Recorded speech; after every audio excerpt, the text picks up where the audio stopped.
Už som videla veľmi veľa PF-iek, ale táto je fantastická. Je tam silná idea, krásne emócie a hlavne inovatívna. Geniálny nápad od reklamnej agentúry Made by Vaculík vyvolal na internete vlnu ošialu a Slovensko teraz skloňujú všetky svetové médiá. Oni vytvorili úplne novú technologickú platformu. A myslím, že ju teraz začnú používať aj iné spoločnosti, pretože je to úplne super.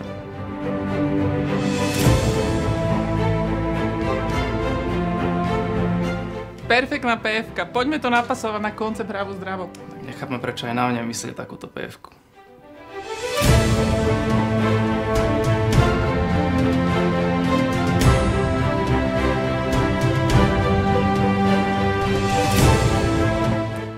Slušná gamifikácia.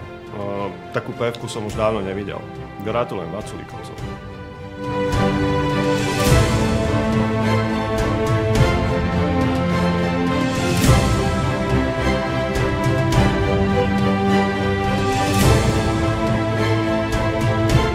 Myslím si, že to je najlepšia PF-ka 10 ročia. Fakt gratulujem tvorcom a je mi ľúto, že mi to nenapadlo.